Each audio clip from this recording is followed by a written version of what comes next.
Good morning, everybody. How y'all doing?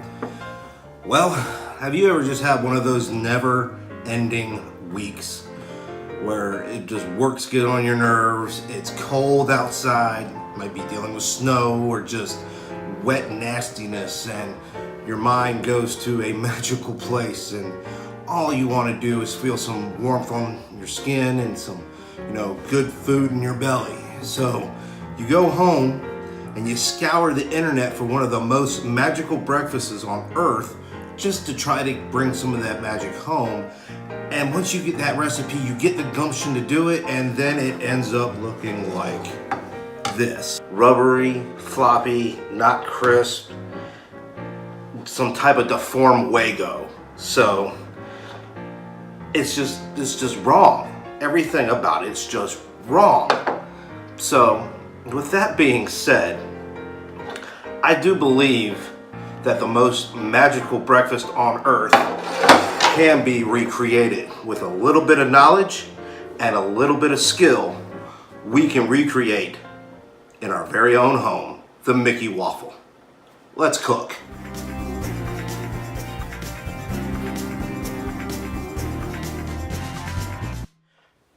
Now, before we start cooking these waffles, let's touch base on a little bit of the hardware we'll be using today.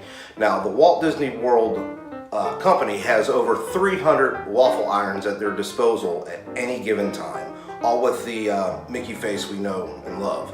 Getting your hands on one of these waffle irons is impossible. They're all specially made for the Disney company itself, but you can come very, very close. I went with the second best option, which is the Villaware Mickey Waffler.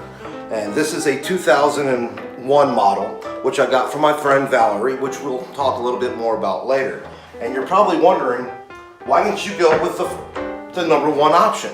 Well, the number one option came out in the mid-90s, and that was a Vitanov Premier, and it was actually given the label with the Walt Disney World Company saying this is the most accurate one that you can get. I did not go with this one because a number of those have been recalled for being a fire hazard, something with the wiring inside. So I would suggest not to get that one. This is the second best one, and its ratings is pretty good. But you do not need a Mickey face waffle iron to make these waffles. You can use a regular Belgian waffle iron that is 1,000 watts and 120 volts. Now, if you're in the market to buy a waffle iron, I would suggest looking at the heavier ones, and the ones that are at least 6 or 7 inches in diameter.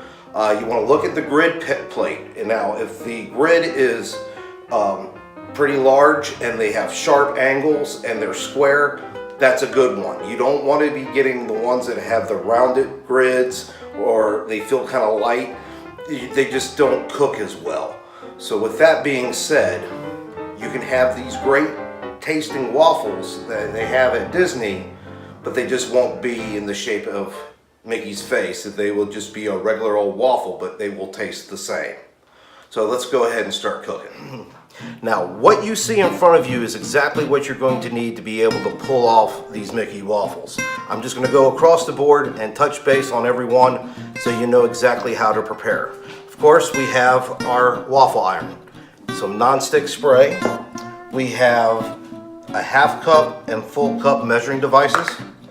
We have a whisk, silicone, a spatula, a rubber spatula will be just fine. We're going to have a half a stick of sweet cream butter. I would not recommend using the salted regular butter. It makes it way too salty, and this is what it calls for anyhow. We're going to have 16 ounces or 2 cups of room temperature milk. 2% or whole milk is fine. I wouldn't go any less than that. It makes the batter way too watery. We're going to have a tablespoon of pure vanilla extract, 2 tablespoons of sugar, 3 large eggs,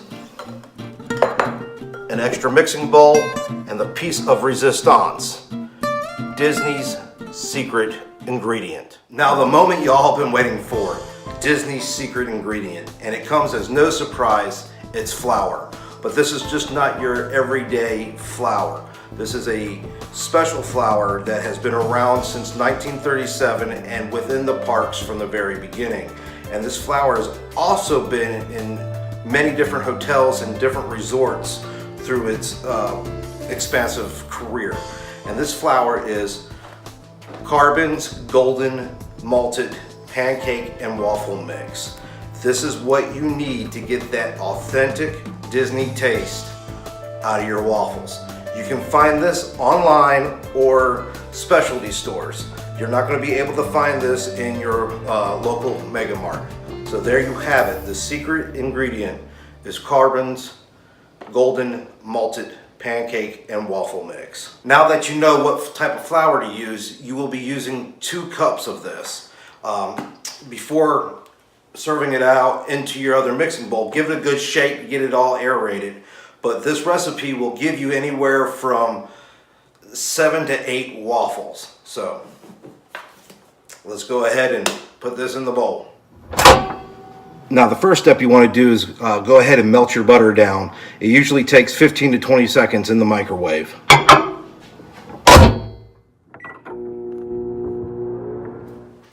Now after you melted your butter, you just go ahead and put that off to the side. You want it to cool down to room temperature. And then, of course, you crack your 3 eggs, you put them in your mixing bowl. The reason why you want to wait for your butter to cool down before adding it into the eggs is because if you put it in now, it's going to cook the eggs and it's going to be a buttery scrambled egg mess, and that you definitely don't want that. So you want to start off by cracking the yolks and just get it started just a little bit. Wait a minute. Now, I already know what some of you are thinking. Glenn, you're making this recipe wrong already.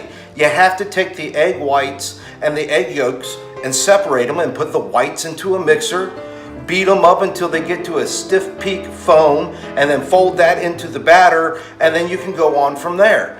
Well, that is a great technique if you're baking. It does aerate the mixture or the batter, and it's great for cakes and pancakes and things of that nature. But when you're talking about a waffle iron, you have 2 metal plates, extremely hot, that compresses down on the batter, and it just bursts those bubbles anyway, and they become useless, and it doesn't really do anything because technically you're frying this thing, not baking. So this step is not needed at all. So anywho, back to it. You want to get this all golden and yellow, and that's when you start drizzling in your butter ever so slowly.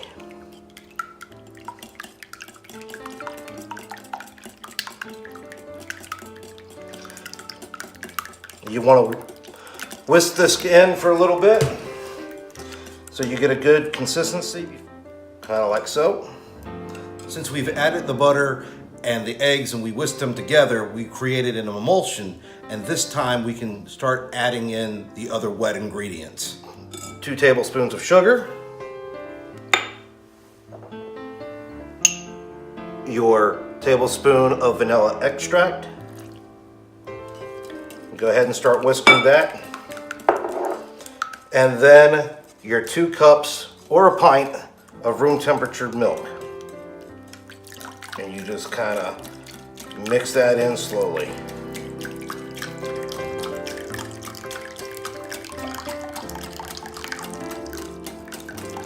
Don't stop whisking now.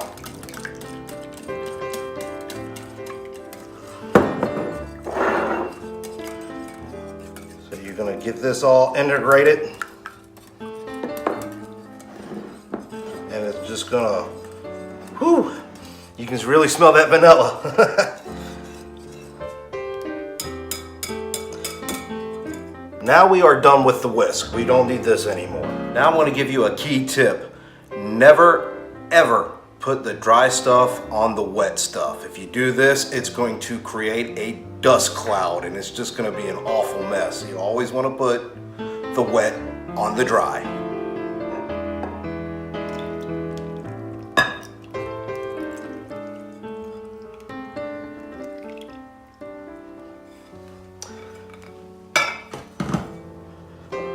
Now you go ahead and take your rubber or silicone spatula and you mix.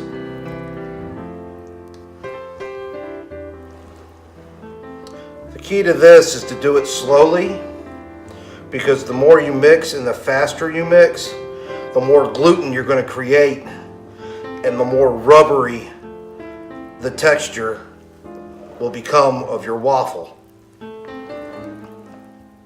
And what you want to do is to try to integrate all the dry powder into the mix.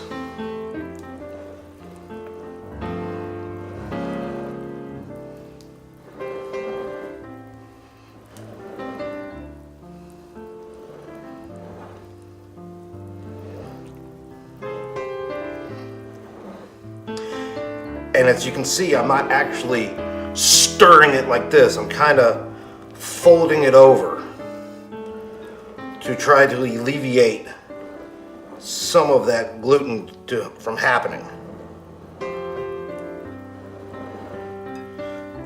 Then you go ahead and turn the bowl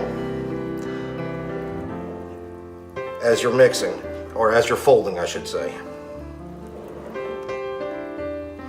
Come to this last little bit, you kind of stir it around. Now just walk away. Trust me, just walk away. I know it's ugly, I know it has lumps and bumps and bubbles and it's just nasty looking, but trust me on this, just walk away. Don't mix it anymore. Now we'll go ahead and put this mixture in the fridge for an hour. It's a key step that Disney does do to get their waffles right. It makes it so everything just marries together and blends together, and it gives it a chance to work itself out. See you in an hour. Now, as we're reaching the conclusion of this video, I just want to touch base on a couple of different things. First and foremost, I would like to thank my friend Valerie Johnson, the woman that sold me the Mickey Waffler. Without you, I wouldn't have been able to get this episode put together. But I also want to let you guys know she is an author that came out with a book early this year in January.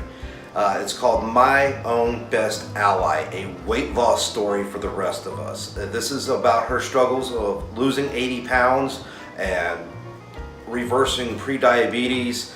It's a great read. If you guys get to check it out, please do. It's up on Amazon. The second thing that I want to talk about is if you guys have any recipes from any other parks or resorts, let me know in the comments. I'll see what I can do. Maybe I'll cook it up for you. We have 5 minutes until the hour is up, so this is a great time to go ahead and plug in your waffle iron and get that preheated. Alright, now this has been preheated and we just pulled out the batter from the fridge. As you can see, there's a little bit of skin on it, so what you want to do is, just like before, spin the bowl and fold gently to get that all integrated back in. But don't do it too much because you don't want to overmix this. Now here comes the fun part. Go ahead and you open this up. And you just douse it with some non-stick spray.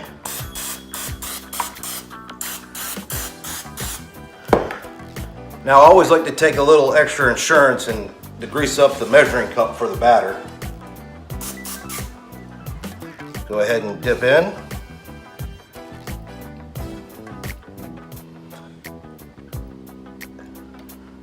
And start gently flipping it, filling up the ears.